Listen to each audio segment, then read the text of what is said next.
A reading from the Holy Bible, the New American Bible, Deuteronomy chapter 17. You shall not sacrifice to the Lord your God an ox or a sheep with any serious defect. That would be an abomination to the Lord your God. If there is found in your midst in any one of the communities which the Lord your God gives you, a man or a woman who does evil in the sight of the Lord your God, and transgresses his covenant by going to serve other gods, by bowing down to them, to the sun or the moon or any of the host of heaven, contrary to my command, and if you are told or hear of it, you must investigate it thoroughly. If the truth of the matter is established that this abomination has been committed in Israel, you shall bring the man or the woman who has done this evil deed out to your gates and stone the man or the woman to death. Only on the testimony of 2 or 3 witnesses shall a person be put to death. No one shall be put to death on the testimony of only 1 witness. The hands of the witnesses shall be the first raised to put the person to death, and afterward the hands of all the people. Thus shall you purge the evil from your midst. Judges. If there is a case for judgment which proves too baffling for you to decide, in a matter of bloodshed or of law or of injury, matters of dispute within your gates, you shall then go up to the place which the Lord your God will choose, to the Levitical priest or to the judge who is in office at that time. They shall investigate the case and then announce to you the decision. You shall act according to the decision they announce to you in the place which the Lord will choose, carefully observing everything as they instruct you. You shall carry out the instruction they give you and the judgment they pronounce, without turning aside either to the right or left from the decision they announce to you. Anyone who acts presumptuously and does not obey the priest who officiates there in the ministry of the Lord your God or the judge shall die. Thus shall you purge the evil from Israel, and all the people on hearing of it shall fear and will never again act presumptuously. The king.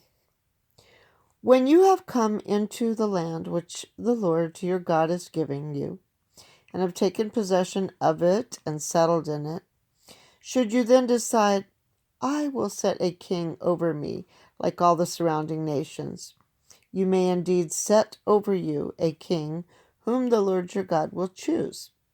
Someone from among your own kindred you may set over you as king. You may not set over you a foreigner, who is no kin of yours.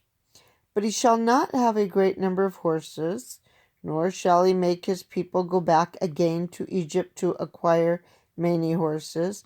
For the Lord said to you, do not go back that way again. Neither shall he have a great number of wives, lest his heart turn away, nor shall he accumulate a vast amount of silver and gold.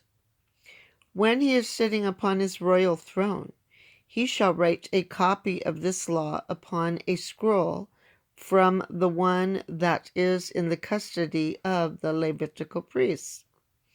It shall remain with him, and he shall read it as long as he lives, so that he may learn to fear the Lord his God, and to observe carefully all the words of this law and these statutes, so that he does not exalt himself over his kindred or turn aside from this commandment to the right or to the left, and so that he and his descendants may reign long in Israel. Chapter 17, verse 5, out to your gates, outside the gates, so as not to defile the city.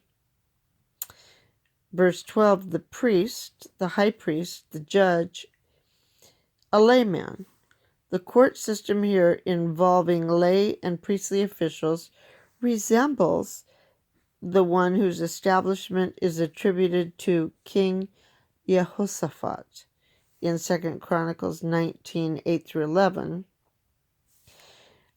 Verses 16 through 17. This restriction on royal acquisitions may have in mind the excesses of Solomon's reign mentioned in 1 Kings 10:1 through 11:6.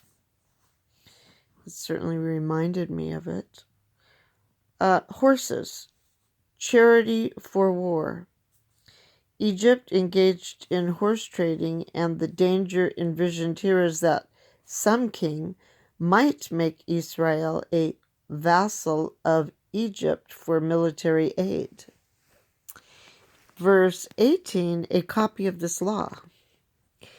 The source of the name Deuteronomy, which in Hebrew is literally double or copy, in the Septuagint, translated as Deuteronomion, literally a second law, in Jerome's Latin Vulgate as Deuteronium. And verse 19, the only positive requirement imposed upon the king is strict adherence to the Mosaic or Deuteronomic law. In that respect, the king's primary task was to be a model Israelite. That concludes the reading of chapter 17 and study notes. The word of the Lord, thanks be to God.